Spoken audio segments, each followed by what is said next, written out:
అందరికీ నమస్తే. నిన్న సాయంత్రం నుంచి ఆల్మోస్ట్ రైతులను పోలీసులు అరెస్ట్ చేస్తున్నారు. ఎక్కడికక్కడ రైతులను తీసుకుపోయి పోలీస్ స్టేషన్‌లో పెట్టుకుంటున్నారు. ఎందుకు అంటే ఈరోజు ప్రజాభవన్ ముట్టడికి పిలిపించారు రైతులు. నిజానికి రాజకీయ పార్టీలు అయితేనేమో రచరచ చేస్తుర్రు. రైతులు కదా వాళ్ళు.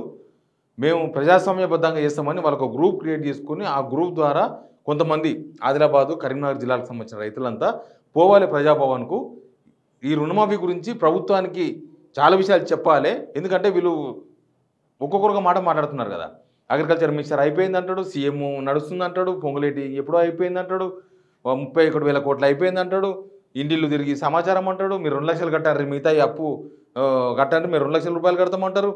ఇట్లా 1,15,000 పరిశాన్లు 1,15,000 పంచాదులు పెట్టినారు రైతులకు. వాళ్ళు పంట పండించుడు బంద్ చేసి బ్యాంకుల చుట్టూ తిరుగుడు, అగ్రికల్చర్ ఆఫీసర్ చుట్టూ సరిపోయింది. కాబట్టి వాళ్ళు ఏం చేశారంటే ప్రజాభవన్ పిలిపించారు. ఇస్తే రైతులను ఏదో ప్రతిపక్ష పార్టీల నేతలను చేస్తారు చూడు, అట్లా అరెస్ట్ చేసి స్టేషన్లో కూర్చోబెట్టారు. ఈ మధ్య అయితే ప్రతిపక్ష నేతల మీద డైరెక్ట్ దాడులే చూసినాం కదా. గాంధీని వదిలేస్తే వచ్చి కౌశిక్ రెడ్డి మీద అటాక్ చేసిండు. ఇంకా అట్లాంటివి జరుగుతాయి, ఒక సింబాలిక్ అది. ఇంకా అట్లాంటివే జరుగుతాయి. రేపు నుంచి ప్రతిపక్ష పార్టీలు లేకపోతే ఎవడన్నా ప్రశ్నించేటోడు ఉంటే వాళ్ళ మీద ఇట్లాంటివి జరుగుతాయని ఒక సింబాలిక్ ఇచ్చారనమాట. ప్రజాపాలనలో అదొక సింబల్, ప్రజాపాలనలో ఇదొక సింబల్. రైతులను తీసుకుపోయి వాళ్ళందరినీ ఇంకో ఎవరిది పోలీస్ స్టేషన్ సంఘం అంట. రైతులు వీళ్ళందరూ ప్రజాభవన్కి వస్తారంట. భయం ఏందంట, గవర్నమెంట్కు భయం అయిపోయి ఇంకో భీమిని పోలీస్ స్టేషన్ భీమిని ఇట్లా నడుస్తుంది. వాళ్ళ వాట్సాప్ గ్రూపుల్లో ఈ చర్చ జరుగుతుంది చూడు. అయ్యా సీఎం రేవంత్ రెడ్డి గారు మీకు ధన్యవాదములు అయ్యా. సారు ప్రజాభవన్ ఎందుకండి? ప్రజల ఆపతి ప్రజల కోసం చెప్పుకోవడానికి కదా. మేము రైతులం మా బాధ చెప్పుకోవడానికి మీ దగ్గరకు వస్తామంటే మమ్మల్ని ఇంటి దగ్గరనే అరెస్ట్ చేయడం జరిగింది అయ్యా. మీరు 2 లక్షల రుణమాఫీ ఎలాంటి చర్చలు లేకుండా మొత్తం చేస్తే మీ ప్రజాభవనానికి ఎందుకు వస్తామయ్యా? సీఎం రేవంత్ రెడ్డి గారు జై జవాన్ జై కిసాన్. చూసినారు కదా, దీనిలో రాజకీయం ఉందేమన్నా. ఇందిరమ్మ రాజ్యంలో ఇంటింటి అరెస్టులు అంట. కొత్త స్లోగన్, ఇందిరమ్మ రాజ్యంలో ఇంటింటి అరెస్టులు. రైతులను అరెస్ట్ చేస్తున్నారు. నాకు తెలిసి ముట్టడిస్తున్నారంటే ముందే ఇళ్ళ కాడ పోయి అరెస్ట్ చేసిన ఫస్ట్ ప్రభుత్వం ఉమ్మడి ఆంధ్రప్రదేశ్ నుంచి ఇప్పటి వరకు. గత ప్రభుత్వంలో కూడా ఎవరన్నా ఈ 317 బాధితులు లేకపోతే టీచర్లు ముట్టడికి వస్తారంటే ఇండ్లలో పోయి అరెస్ట్ చేయలేదు. వాళ్ళు వస్తే ఇక్కడ ప్రగతి భవన్ దగ్గర అడుగున్నారో, ప్రగతి భవన్ దగ్గర ఏమైనా అయిందేమో కానీ ఈ రోజు ఇదే పని అవుతుంది. రోజు పోలీసులు ఏం పని మీద ఉన్నారంటే ఇదే పని మీద ఉన్నారు. పోలీసులకు ఫుల్ ఫ్రీడమ్ ఇచ్చేసింది గవర్నమెంట్. గ్రామాన ఇందిరమ్మ రాజ్యం వస్తుంది, గ్రామాల పండుగ జై జవాన్ జై కిసాన్. ఇంకా రైతులే ఇట్లా చర్చలు జరుపుకునే కాడికి వచ్చిందంటే మనం ఏడిపోతున్నట్లు. వాళ్ళు ఏమన్నా రౌడీలా, వాళ్ళు ఏమన్నా దుర్మార్గులా, లేకపోతే వాళ్ళు ఏమన్నా రాజద్రోహులా? వాళ్ళను ఇంటికాడనే అరెస్ట్ చేసి తీసుకుపోయి పోలీస్ స్టేషన్లకు చేరితే పాపం పొద్దుగాలు లేస్తే ఆ పొలాలు చూసుకుంటా, ఆ ఎద్దులో బర్రెలో ఉంటే దానిని మేపుకుంటా, ఏమైనా పంట వచ్చిందా రాలేదా పురుగుల మందులు కొట్టుకుంటా, ఇక గర్కనో గడ్డో మొలిస్తే తీసుకుంటా, ఏం చేద్దాం నీళ్ళు కొడదామా, వర్షం వస్తుందా, ఏమైనా ఉంటుందా, కొట్టుకోపోద్దా అని చూసుకుంటూ ఉండాల్సిన రైతులు పోలీస్ స్టేషన్లో కూడా తిరగాల్సి వస్తుంది. ఇది వాళ్ళకి ఇచ్చిన మూడవ గ్యారంటీ. ఫస్ట్ గ్యారంటీ రుణమాఫీ అయిపోయింది, రుణమాఫీ గ్యారంటీ అయిపోయింది. ఇది వాళ్ళకు రైతు భరోసా గ్యారంటీ పోయింది. ఇది ఒక మూడో గ్యారంటీ, పోలీస్ స్టేషన్లో ఉంచడం. ఒక రైతు గంటలు పోలీస్ స్టేషన్లో కూర్చోబెడుతున్నారంటే ప్రభుత్వానికి ఎంత భయం అవుతుండొచ్చు.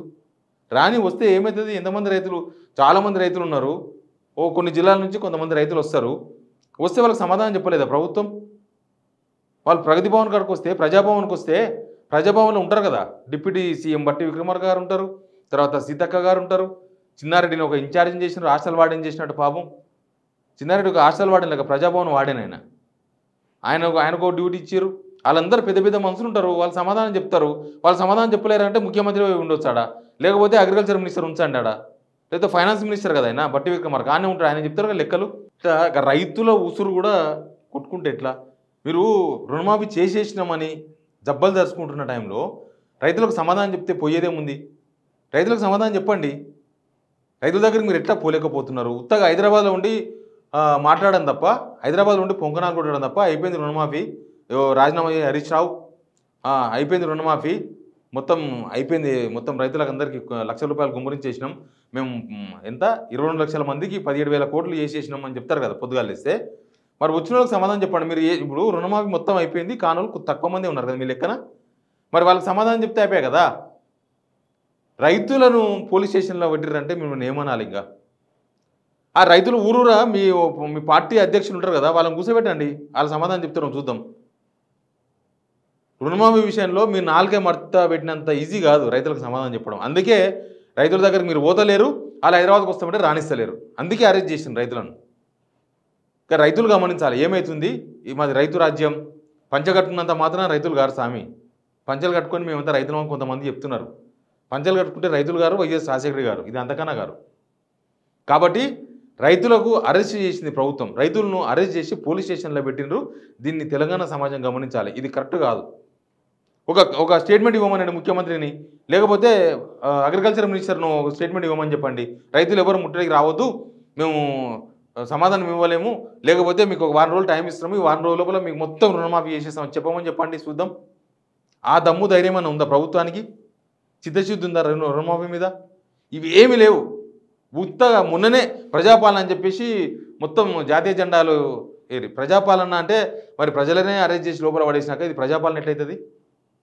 2 రోజులైంది కదా మీరు ఫ్లాగ్ హాస్టింగ్ చేసి, ప్రజాపాలన దినోత్సవం జరిపి 2 రోజులైంది. అంటే ప్రజాపాలన దినోత్సవం, ప్రజాపాలన అని చెప్పే ట్యాగ్లైన్స్ అంతా కూడా ఉత్తయే, మైసూర్ బజ్జీలో మైసూర్ లాంటిది అనమాట ప్రజాపాలన అనేది. ఇప్పుడు రైతులను అరెస్ట్ చేసిన తర్వాత అదే అర్థం చేసుకోవాలి మనం.